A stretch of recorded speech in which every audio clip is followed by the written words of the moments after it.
Queremos, Señor, que seas tú renovando nuestra fe, renovando nuestras fuerzas, nuestro fuego consumidor. Que seas tú, Papá Dios, tocando cada uno de los corazones que están acá. Que seas tú, Papá Dios, llenándonos de amor, de paz y de tranquilidad.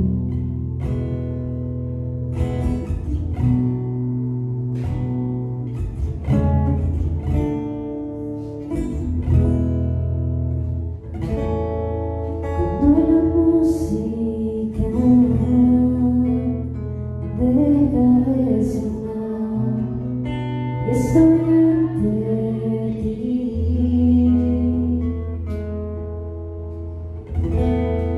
queriéndote ofrecer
Amén. Papá Dios, en esta mañana, Señor, queremos abrir nuestro corazón completamente a ti. Queremos decirte, Señor, que solo se trata de ti, que estamos aquí solo por ti, que vivimos en este mundo solo por ti, solo para ti. Lo que pasa en nuestra vida y en nuestro corazón se trata de ti. Hoy, Papá Dios, confiamos en que todas las cosas son hechas buenas para los hijos de Dios, que a pesar de cada circunstancia, a pesar de cada situación que cada uno estemos viviendo, confiamos en que todo obra para bien. Confiamos, Papá Dios, en que tú estás obrando, en que tú estás haciendo, en que tú te estás moviendo en nuestra vida, nos estás formando y nos estás llevando al lugar en donde tú quieres que vayamos. Por eso, Papá Dios, queremos alabar tu nombre, queremos bendecirte, queremos glorificarte por ser también el Papá de nuestra vida. Gracias, Papá Dios, por llenar nuestra vida de amor. Gracias, Papá Dios, porque nos has acompañado, porque nunca nos has desamparado, porque nunca nos has dejado solos. Porque a pesar, Papá Dios, de que muchas veces en nuestros desiertos hemos dudado, hemos renegado, nuestra fe ha flaqueado, tú has estado ahí para sostenernos, para levantarnos, para hablar a nuestro corazón y a nuestro oído. Por eso, Papá Dios, queremos agradecerte infinitamente.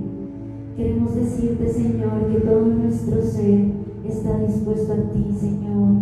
Nuestras manos, nuestro corazón, nuestra mente, Señor, te pertenecen. Sabemos, Papá Dios, que tú usas cada parte de nosotros, Señor. Y queremos que así siga siendo, Señor. Queremos que sean nuestras manos las que tú elijas, Papá Dios. Queremos ser un instrumento en tu vida, Señor, en tu mundo. Nos sentimos complacidos, Señor, que seas tú usando nuestra vida y nuestras palabras para poder impactar la vida de otros. Gracias, Papá Dios, por todas las veces que nos has usado. Gracias, Papá Dios, por todas las veces, Señor, que has puesto ángeles en nuestra vida. Gracias, Papá Dios, porque siempre hemos sentido tu mano, porque siempre hemos sentido tu amor. Gracias, Papá Dios, porque has hablado en nuestro corazón y sabemos que el día de hoy seguirás hablando. Queremos, Señor, desde este momento disponernos completamente, Señor. Apagar el ruido del mundo, Señor, para concentrarnos en ti, en tu palabra y en lo que nos quieres decir. Nos quedamos en tu presencia. Amén. Y amén. Amén. Siéntese, por favor. Hemos venido trabajando en un nuevo tiempo como hijos de Dios. Y cuando vemos la confrontación con la palabra, debemos tener en cuenta cuál es el verdadero corazón de hijo de Dios. Y no es dudar de que somos hijos de Dios, es mirar cómo debemos mejorar cada día como hijos de Dios. Y cuando queremos tomar el corazón, debemos tomarlo en todo su contexto. Y entonces lo primero que tenemos que ver es la mirada. Mateo capítulo 16, versículo 23. Pero él volviéndose dijo a Pedro: quítate delante de mí, Satanás, Me eres tropiezo porque no pones la mirada en las cosas de Dios, sino en las de los hombres. Mira, no podemos cometer el error de creer que solamente se debe quitar el pecado de nuestras vidas. Pedro no estaba cometiendo ningún pecado grave como algunos han pensado. Él solamente tenía su mente y su mirada en las cosas de los hombres en vez de las cosas de Dios. Y aquí estamos hablando de la autodeterminación, la autodependencia, la autosuficiencia, los logros personales y muchas otras cosas. Proverbios capítulo 14, versículo 12. Hay camino que al hombre le parece derecho, pero su fin es camino de muerte. Cuando nosotros nos ponemos en el contexto de Pedro, lo que Pedro anhela proteger es al Señor de lo que va a acontecer. El Señor habla de que va a ser crucificado. Es la tercera vez que está hablando de la muerte. Pero lo que Pedro siente no es lo que Jesús siente. Jesús no siente que está ante ningún peligro, como Pedro supone. Jesús está obedeciendo la voluntad del Padre. Jesús estuvo de acuerdo desde el principio del tiempo de permitir que todo sucediese. La bien intencionada defensa de Pedro era contraria a la voluntad de Dios y solamente habría ocasionado su propia muerte. Por eso Jesús está hablando acerca de poner los ojos, de permanecer en la voluntad del Padre. Permanecer en su voluntad requiere que tú le entregues tu vida a Él. Requiere que tú dejes de confiar a este mundo y que permitas ser transformado por medio de la renovación de vuestra mente para que cambie tu mirada. Cuando tú estás en su voluntad, es que tú puedes producir fruto, pero cuando estás apartado de su voluntad, no se puede lograr nada de valor para el reino. Juan capítulo 10, versículo 10. Él dijo que vino para darnos vida y vida en abundancia. Por eso, un verdadero hijo de Dios tiene su mirada en las cosas del cielo y no en los pleitos de la tierra. Sabe que vive para Dios, quien es más grande que sus propios deseos. ¿Qué estás mirando? ¿Dónde tienes puesta la mirada? ¿En las cosas del mundo o en las cosas del Señor? Y entonces, aquí nos aparece algo de lo que Pablo sigue recalcando, y entonces es el pensamiento. Porque tú debes cambiar tu mente, tu pensamiento. Proverbios capítulo 23, versículo 7. Porque ¿cuál es su pensamiento en su corazón? Tal es el que él come y bebe, te dirá, mas su corazón no está contigo. ¿Y por qué miramos el pensamiento? Porque todo comienza con un pensamiento. El pensamiento te lleva a una acción y la acción repetitiva se va a convertir en hábito. Y el hábito es aquello que forma tu carácter. Y tu carácter determina tu futuro. ¿Cuáles son las cosas que tú estás pensando? Filipenses capítulo 4, versículo 8. En fin, hermanos, piensen en todo lo que es verdadero, noble, correcto, puro, hermoso y admirable. También piensen en lo que tiene alguna virtud, en lo que es digno de reconocimiento. Mantengan su mente ocupada en esto. ¿Y qué dice Romanos capítulo 12, versículo 2?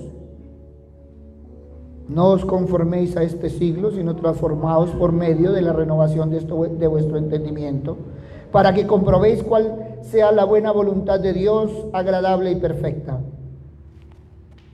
Toda decisión empieza con un pensamiento.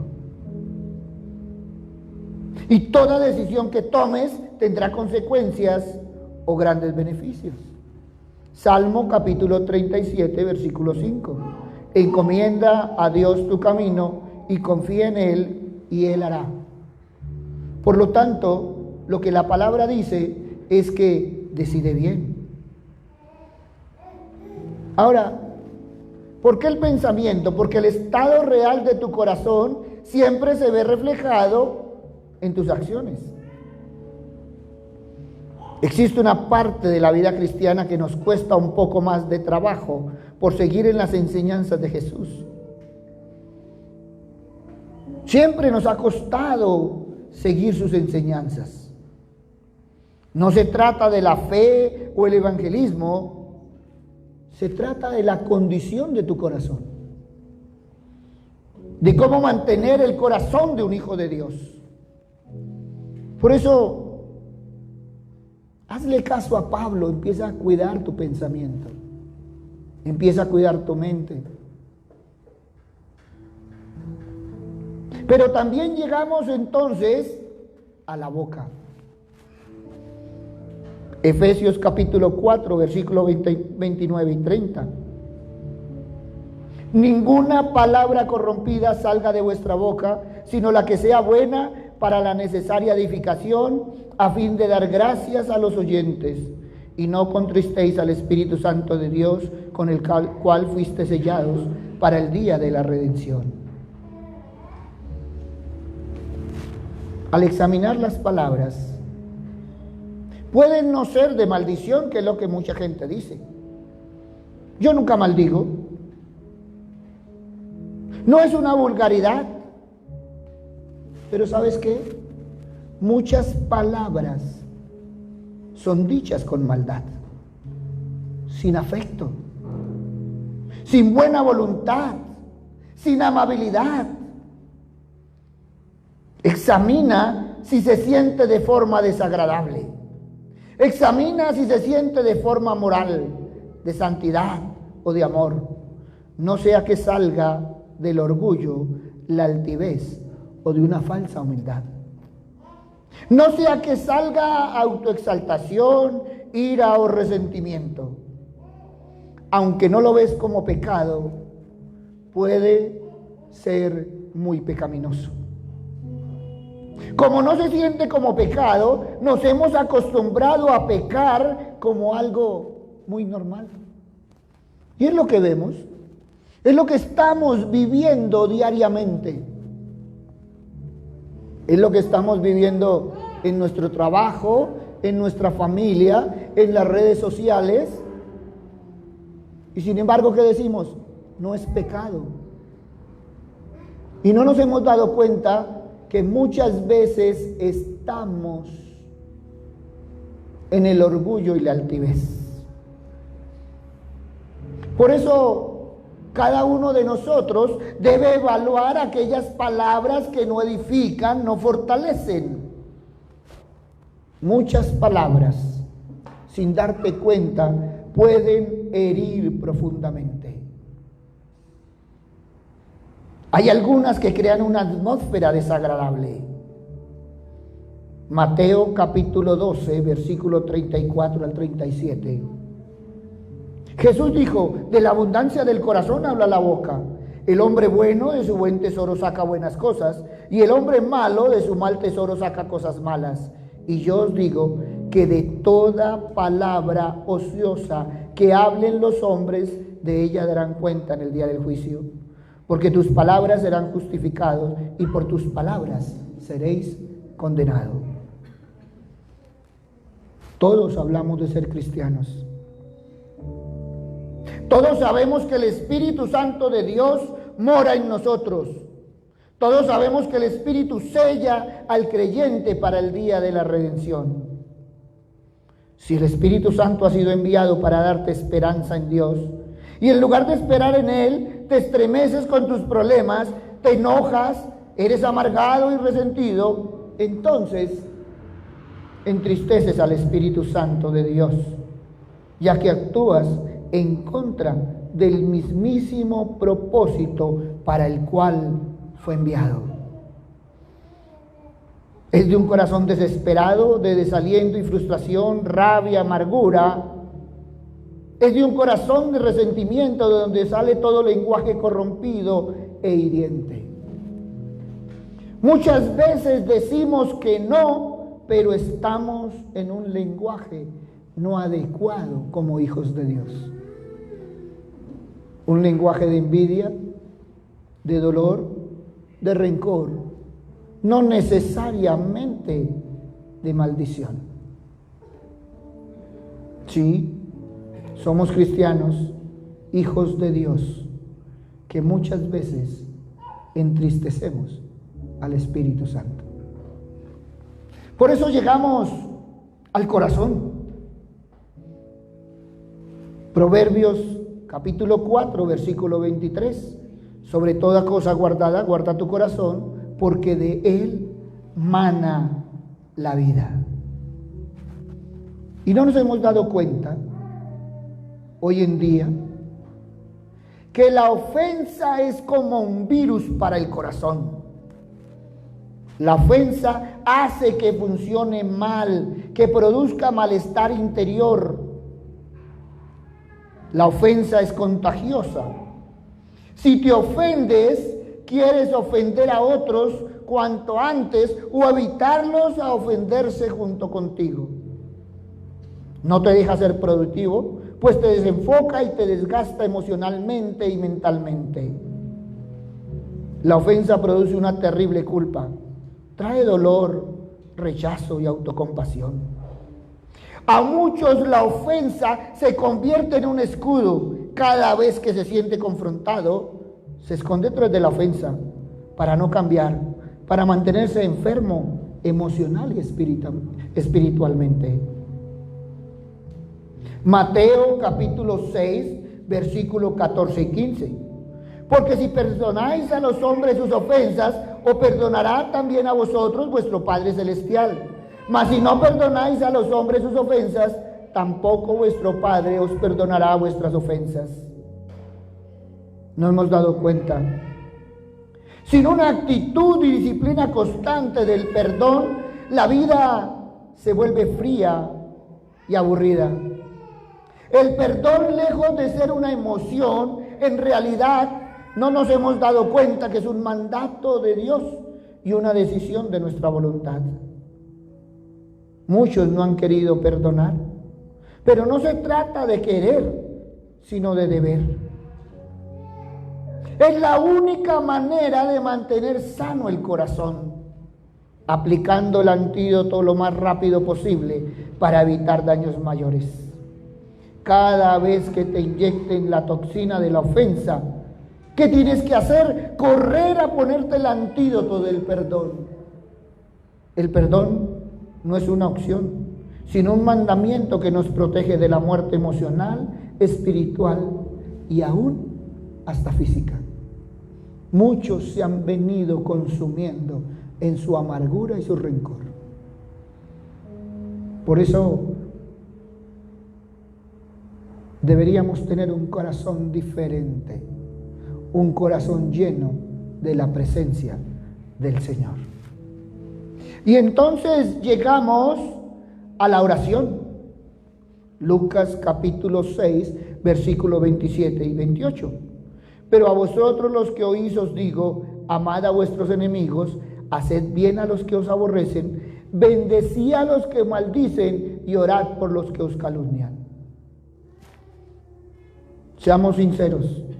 Muchos hemos permitido que un insulto, una mala actitud, una mala mirada entre al corazón y se quede dentro tuyo. ¿Cuántas veces quieres vengarte?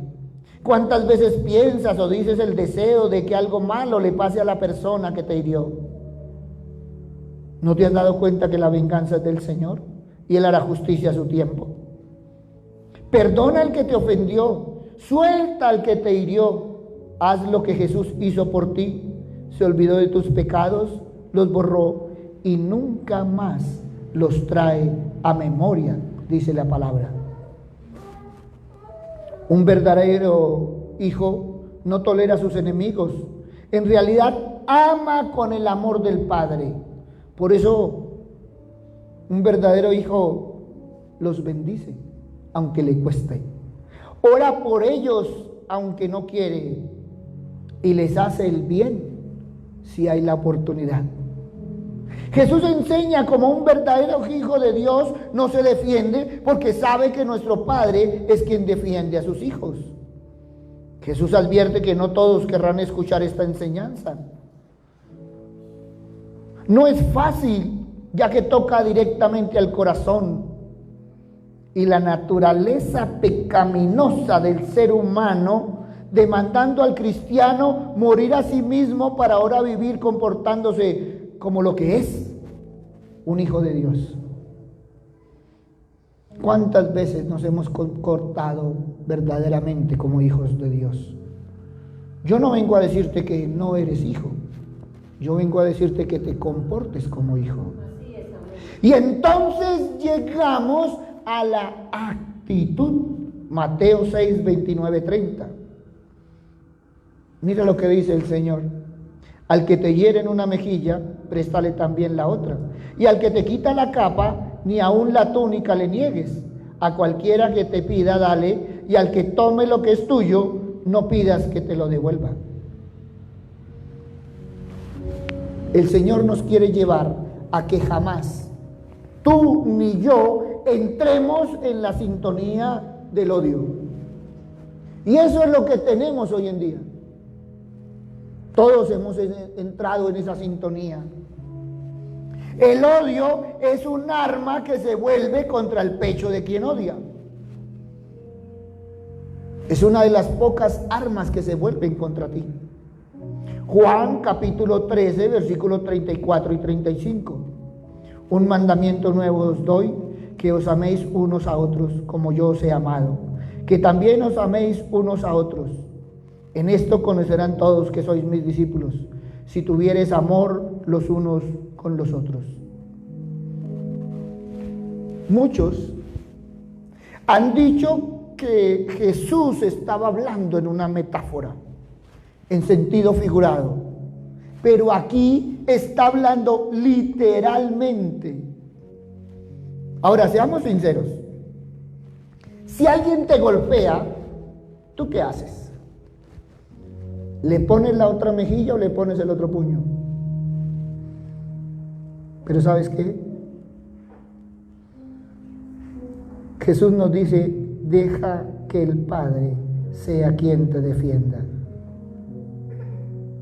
Claro, y si puedes, en lugar de salir a pelear, huye. Eso es de hijos de Dios. Pero es que yo como hombre, ¿cómo me voy a dejar? Pero es que si yo me dejo, mañana me la siguen montando. Eso no dice la palabra. Jesús oró por aquellos que lo maldijeron. Jesús oró por aquellos que lo estaban crucificando. Jesús pidió perdón para aquellos que lo estaban matando. Pero Jesús ya había dicho algo: nadie me quita la vida, sino yo la entrego. Fue el único que puso la mejilla cuando le golpearon su mejilla. Fue el único que la palabra dice que no pronunció palabra, que como oveja fue llevado al matadero. ¿Cuántos de nosotros le hemos dejado la justicia a Dios? Siempre nos queremos vengar. El que me la hace, me la paga. Y somos los primeros que sacamos pecho diciendo que somos cristianos, hijos de Dios. Es una clase de hijo de la cual la palabra no quiere resaltar. Por eso, no entremos en la sintonía. Y más bien, siempre que queramos ver cómo se actúa con mansedumbre, debemos ver cómo vivió Jesús. Él nos enseña que lo más importante no es situarse uno por encima de los otros y dominarlos. Lo que Jesús nos enseña es hacernos todos servidores. Mateo 20, 26, 28. El que quiera llegar a ser grande entre ustedes será su servidor. Y el que quiera ser el primero entre ustedes sea su esclavo. De la misma manera que el Hijo del Hombre no ha venido a ser servido, sino a servir y dar su vida en rescate por muchos. ¿Esto no es lo contrario de lo que nos enseñan en el mundo? Y entonces llegamos a algo hermoso y es la humildad. Porque la humildad es una característica fundamental de que tú sigues a Jesús. Una humildad activa y efectiva de pensamiento, de palabra, de obra. Una humildad que se hace entrega generosa al servicio de los demás. Tú viniste a servir, no a ser servido. Pero a veces tenemos la humildad. Si me necesita, que venga. Aquí estoy, Él sabe dónde encontrarme. ¿Me la hizo? Pues que venga y pida perdón. Esa es la humildad que muchas veces manejamos como hijos de Dios. Juan capítulo 13, versículo 13 al 15. Ustedes me llaman maestro y el Señor, y dicen bien porque lo soy. Pues si yo, el Señor y maestro, les he lavado los pies, ustedes también deben lavarse los pies unos a otros, porque les he dado ejemplo para que también ustedes hagan como yo he hecho con ustedes. Jesús, el Hijo de Dios, pone la humildad en el primer lugar de las virtudes humanas y cristianas como hijos. Como Él, también nosotros, si queremos ser verdaderos discípulos y seguidores suyos, tenemos que ser que personas humildes, capaces de servir a los demás en todo lo que nos sea posible. La humildad va directamente relacionada al amor. Lucas capítulo 6, versículo 31. Traten a los demás como les gustaría que ellos los trataran a ustedes. Un verdadero hijo de Dios debe crecer tanto en el amor del Padre que llegue al punto de tratar a los demás, hermanos, amigos o enemigos, como quiere ser tratado. Así es, amén, amén, amén. Muchos se ponen bravos cuando alguien los insulta y no se dan cuenta que viven insultando. Muchos se ponen bravos como los tratan y no se han dado cuenta de cómo están tratando a los demás. Ahora, hay un problema. Y perdónenme lo que les digo, pero se los recuerdo. El amor exige madurez. ¿Y sabes por qué? Porque tu naturaleza pecaminosa es egoísta. Tú eres egoísta por naturaleza. Por eso siempre quieres demandar buen trato, buen comportamiento de los demás, pero te cuesta dar con el mismo corazón que tiene el Padre, con ese amor ágape, el amor que da por el simple placer de amar. Por eso nos cuesta dar lo que no hemos recibido. Y el Señor no dice que esperemos a ver qué nos da para poder dar.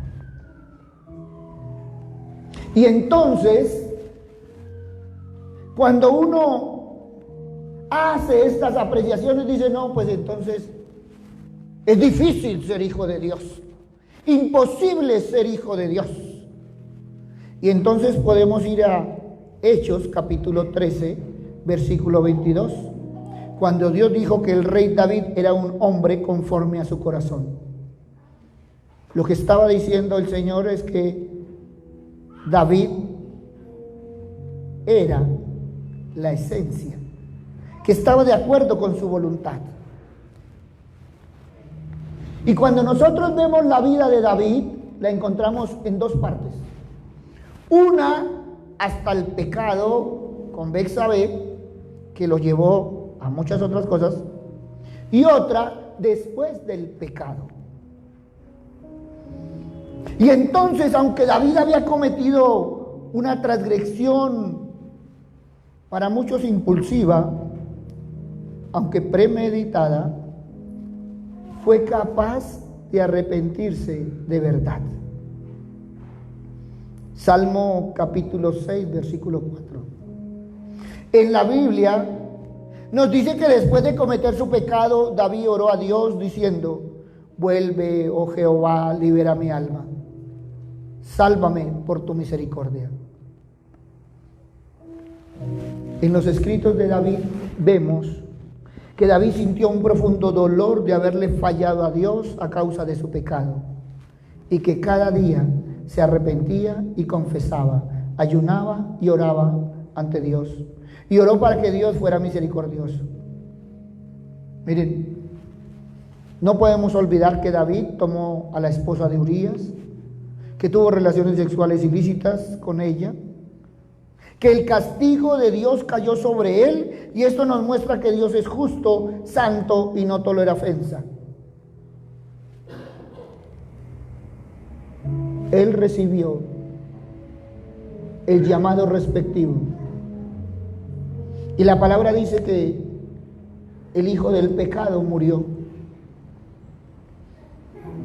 pero que David se arrepintió de verdad de sus obras, que el Padre se apiadó de él y le mostró clemencia, y de ahí en adelante continuó guiándolo y estando con él.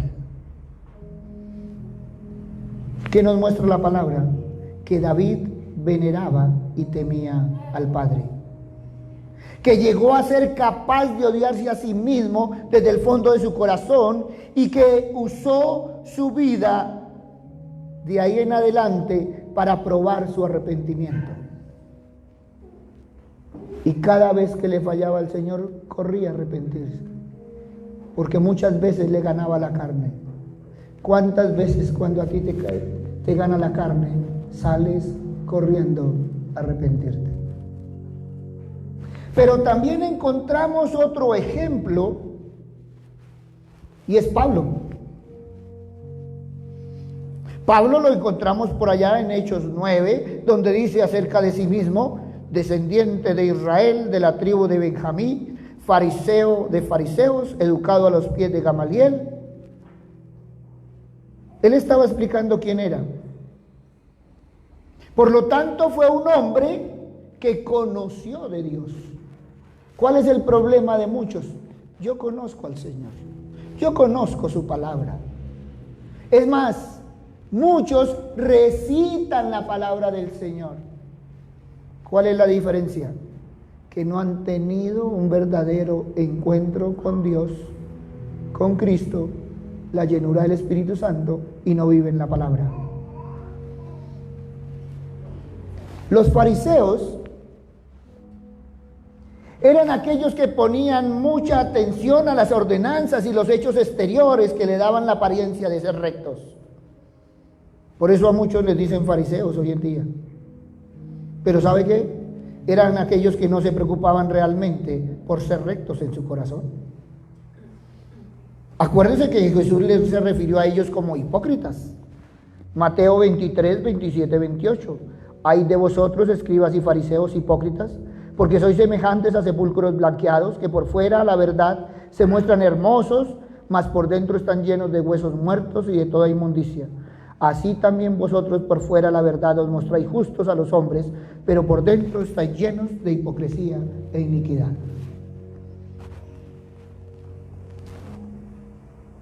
Si yo le quito la palabra fariseos, es como si el Señor estuviera describiendo a muchos en la actualidad. Tienen un celo que no proviene de Dios. Hablan de la palabra con tanto amor, pero cuando se dan cuenta persiguen a la iglesia, persiguen a sus hermanos y hablan de sus hermanos. Eso era lo que Pablo hacía, los arrestaba y los encarcelaba. Pablo, Hechos capítulo 9, versículo 1, Pablo estaba respirando aún amenazas y muerte contra los discípulos del Señor, debido a su pecado por creer en Jesucristo. Él estuvo presente en la muerte de Esteban, autorizó la muerte de Esteban. Se cree, según los estudiosos, que estuvo en la crucifixión de Cristo y arrancó a perseguir a los cristianos. ¿Cuál era el problema de Pablo? Que no tenía un corazón convertido. Y entonces dice la palabra del Señor, iba de camino a Damasco, cuando tuvo una experiencia muy profunda. Jesús mismo se le apareció como una luz proveniente del cielo, forzándolo a ponerse de rodillas. ¿Qué pasó con Pablo? Que tuvo una experiencia personal con Cristo. Tuvo como efecto una conversión total al 100%. En ese momento empezó a creer y pasó de ser persecutor a un discípulo del Señor. Se dice que después de esta experiencia, inmediatamente él comenzó a predicar a Cristo. Había conocido a Cristo. Cristo se convierte en todo para él. Filipenses capítulo 1, versículo 21. Su poderoso testimonio, porque para mí el vivir es Cristo y el morir es ganancia. Filipenses capítulo 3, versículos 7 y 8. Su profunda humildad. Pero cuántas cosas eran para mí ganancia, las he estimado como pérdida por amor de Cristo. Y ciertamente aún estimo todas las cosas como pérdida por la excelencia del conocimiento de Cristo Jesús, mi Señor, por amor del cual lo he perdido todo y lo tengo por basura para ganar a Cristo. Miren, como Pablo, experimentamos esas dos transformaciones en nuestra vida. Lo primero es la conversión, y esto es la transformación del corazón. Como hijos de Dios debemos desechar del viejo hombre y vestirnos del nuevo hombre. Eso es un acto instantáneo por medio de la fe. Y muchos se han quedado ahí, pero no han seguido al segundo paso, el proceso de la santificación. Todos los días tomar tu cruz para seguir a Jesús. Así es, amén. No lo sigas los domingos, síguelo todos los días. Porque diariamente debemos decir, como está escrito en Gálatas capítulo 2, versículo 20, con Cristo estoy juntamente crucificado y ya no vivo yo, mas vive Cristo en mí. Y lo que ahora vivo en la carne, lo vivo en la fe del Hijo de Dios, el cual me amó y se entregó a sí mismo por mí. Por tanto, Romanos 12:2, no os conforméis a este siglo, sino transformaos por medio de la renovación de vuestro entendimiento, para que comprobéis cuál sea la buena voluntad de Dios, agradable y perfecta. Porque en ti se debe cumplir la palabra. Segunda de Corintios capítulo 3, versículo 18. Por tanto, nosotros todos, mirando a cara descubierta como en un espejo la gloria del Señor, somos transformados de gloria en gloria en la misma imagen, como por el Espíritu del Señor. El verdadero corazón del Hijo de Dios es aquel que el Espíritu del Señor ha transformado. Aleluya, Padre. El verdadero corazón del Hijo de Dios es aquel en el cual el espejo de la vida se ve la gloria del Señor. Tú y yo debemos ser transformados de gloria en gloria. Por eso podemos decir que como verdaderos hijos de Dios nos levantamos porque ha llegado la gloria del Señor y la luz del Señor ha nacido sobre mí. El verdadero Hijo de Dios camina en la luz de Cristo. El verdadero Hijo de Dios camina bajo la guía del Espíritu Santo. El verdadero Hijo de Dios, su corazón está en las manos del Padre. Hoy, en el tiempo que estamos viviendo, pon tus manos en tu corazón para que tu corazón esté en las manos del Señor. Tú has manejado tu vida a tu antojo. Deja que ahora el Señor maneje tu vida.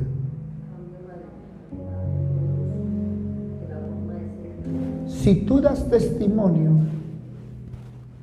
y vives al Señor, tu familia caminará y vivirá al Señor. En alguna oportunidad alguien dijo: yo puedo soportar y puedo convivir con todas las manifestaciones que hablan de Dios, pero lo que no he podido debatir es el testimonio de mi madre durante su caminar. Todos podemos debatir lo que queramos, pero jamás podremos debatir los buenos testimonios. Tus hijos caminarán con el Señor cuando tú camines con el Señor. No le pidas a nadie lo que tú no has hecho. Los hijos orarán cuando te vean orar. Los hijos hablarán del Señor cuando te vean hablar del Señor. Tú eres cristiano las 24 horas del día, los 7 días a la semana. ¿Quieres familias renovadas? Renuévate en el Señor. ¿Quieres familias diferentes? Empieza a marcar la diferencia en el Señor. Todo depende de ti, porque Dios todo lo hizo y Jesús ya hizo la obra. Estamos hablando de decisión. Todo depende de tu decisión. Una decisión puede caminar a una familia a ser diferente. Todos aprendemos por lo que vemos. ¿Qué están viendo en tu casa de ti? ¿Y qué están viendo de ti que sea del Señor? El espejo del Señor en tu casa eres tú. ¿Qué estás llevando diariamente? El espejo en tu trabajo eres tú. ¿Qué testimonio estás dando de la palabra? Por eso, ahí donde estás, órale al Señor para tener un verdadero corazón en el Espíritu Santo. Papito Dios, hoy Padre misericordioso, queremos tener la humildad, la actitud, la oración, el compromiso, el testimonio, la boca, el pensamiento, la palabra, la mirada, de aquel que está lleno de tu Espíritu. Padre amado, tú nos llamas cada día a vivir tu palabra, Señor. Hoy te damos gracias, Señor, por lo que estás haciendo en nosotros, porque nos reargulles hacia un nuevo corazón, Padre misericordioso. No dudamos que somos hijos tuyos, Señor. pero queremos confrontarnos con la palabra para ser esos hijos que tú tanto deseas.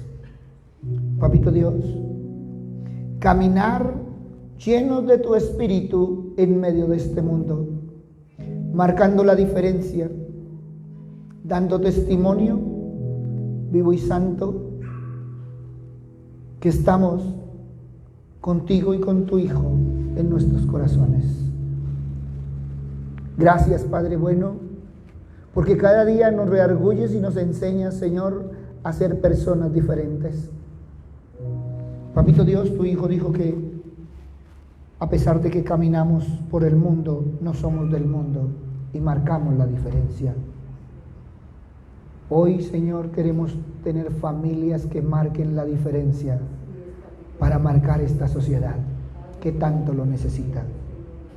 Padre bueno, guíanos, Señor Padre misericordioso, por medio de tu Espíritu, a vivir cada día la palabra, a estar cada día en ti, a hacer ese testimonio vivo y santo, Padre misericordioso.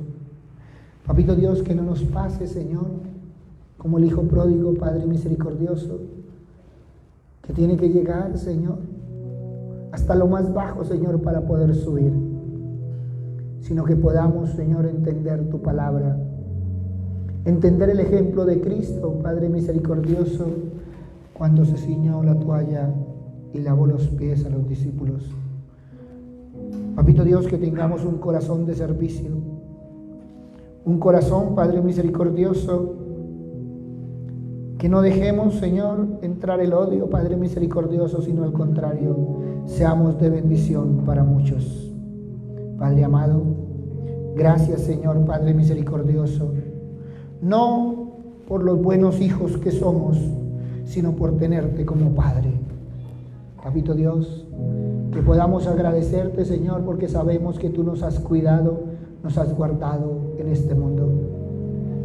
Papito Dios, que como dijo tu Hijo, que no nos apartemos de este mundo, Señor Padre misericordioso, sino que marquemos la diferencia. Que no somos de este mundo, Señor Padre misericordioso, sino que somos, Señor Padre Santo, diferentes a este mundo. Que por medio de nuestro testimonio, Señor, nuestra familia camine diferente. Que cada día seamos diferentes. Que estos hijos, Señor, que tú nos has dado, Señor, puedan caminar también en ti, Padre amado, por el testimonio nuestro. Que estos hijos que se están levantando, Señor, marquen la diferencia, Señor, en este mundo. Que el amor florezca en cada uno de ellos, Señor Padre amado, para que puedan, Señor, marcar la diferencia. Gracias, Padre bueno. Gracias, Padre amado. En el nombre de Cristo Jesús, para gloria y alabanza tuya. Amén y amén. Amén.